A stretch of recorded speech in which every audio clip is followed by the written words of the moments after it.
Welcome to the Network Plus Prepcast, your dedicated audio companion for mastering every objective on the CompTIA Network Plus certification exam. This series is produced by baremetalcyber.com. Availability is one of the three pillars of the CIA triad, and when it's compromised, even the most secure and well-demextured systems can become useless. If users can't access services, applications stall, revenue is lost, and trust begins to erode. That's why denial-of-service attacks are such a dangerous and persistent threat. These attacks target network resources, applications, or infrastructure components with the goal of overwhelming them, preventing legitimate users from accessing critical systems. DDoS attacks don't need to steal data to cause damage. They succeed simply by making systems unavailable. This episode focuses on how denial-of-service attacks work, the differences between single-source and distributed attacks, the symptoms administrators should look for, and the tools and strategies used to prevent or mitigate them. From protocol-based exploits to massive distributed floods, DoS attacks come in many forms, but share the same goal: disrupt availability.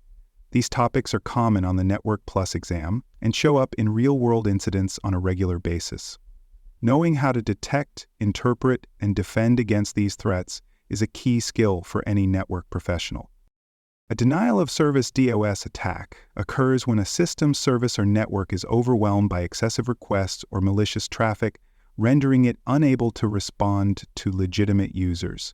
These attacks can be simple, sending too many packets in a short period, or sophisticated, exploiting bugs in services to crash them. What matters is the result, a loss of service availability. DOS attacks can be launched manually or automated using simple scripts. On the exam, you'll need to define what a DOS attack is and explain how it undermines availability. DOS attacks typically exploit a protocol or an application's limitations. For example, a web server might be hit with thousands of simultaneous HTTP requests, exhausting its ability to process connections. Or a protocol like TCP might be manipulated to consume memory or CPU without completing the expected handshake. These attacks aren't always high volume. They can involve carefully crafted requests that drain system resources or trigger unexpected behavior. On the exam, be prepared to match different types of attacks to their effect on resources. Common symptoms of DOS attacks include slow response times, complete timeouts when attempting to access services, CPU or memory usage spiking on network devices, or sudden drops in performance. You may also see unusual logs with repeated connection attempts, errors, or unexpected traffic patterns. In severe cases, applications may crash or reboot, and entire segments of the network may become inaccessible. Exam questions may describe symptoms and require you to identify that a DOS attack is likely underway. A distributed denial-of-service attack is a more powerful version of a DoS attack.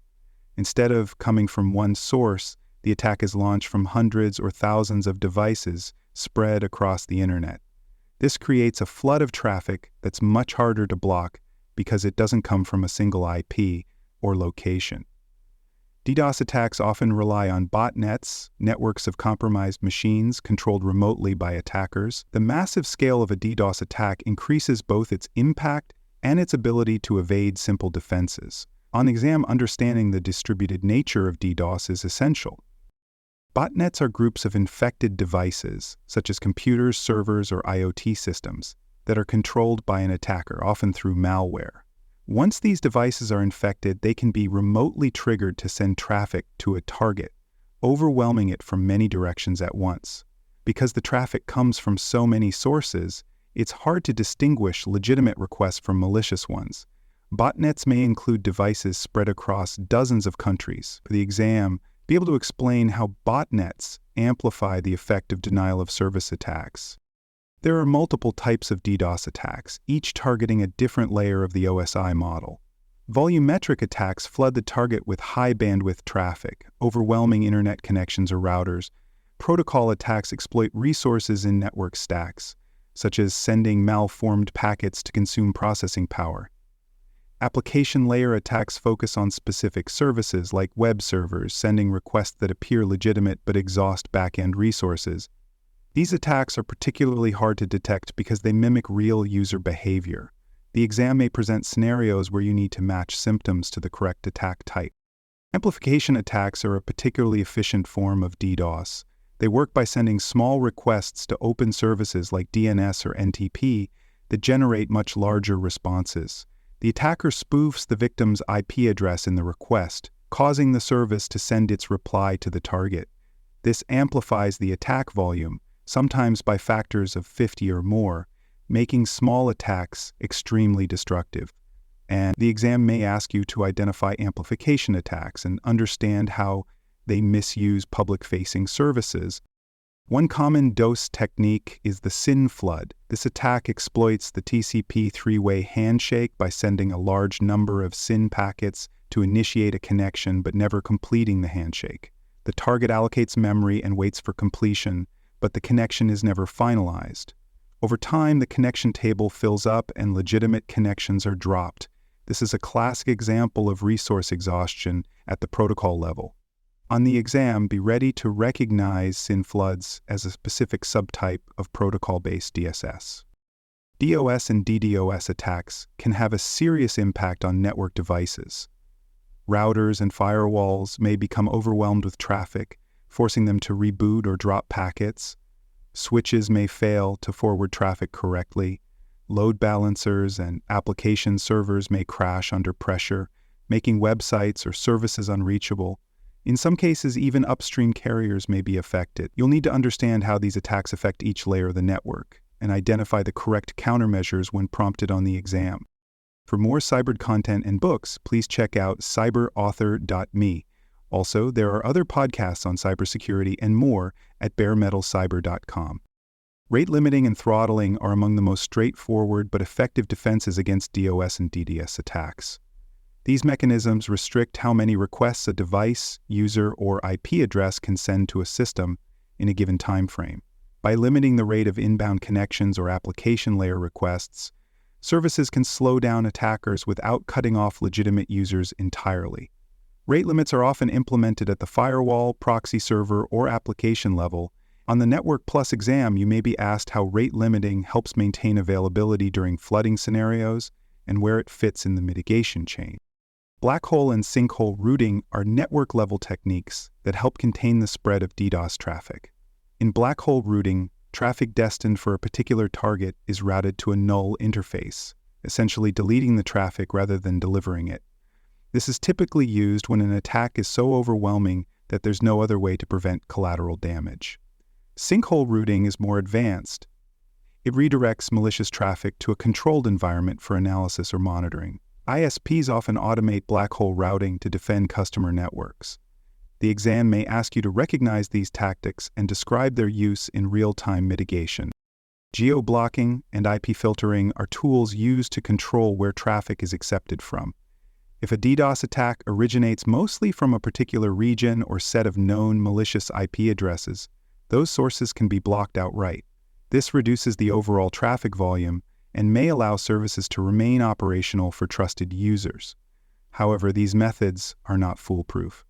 IP spoofing and distributed botnets make it difficult to determine the true origin of traffic. On the exam, be prepared to explain the benefits and limitations of IP filtering and regional blocking in denial-of-service defense.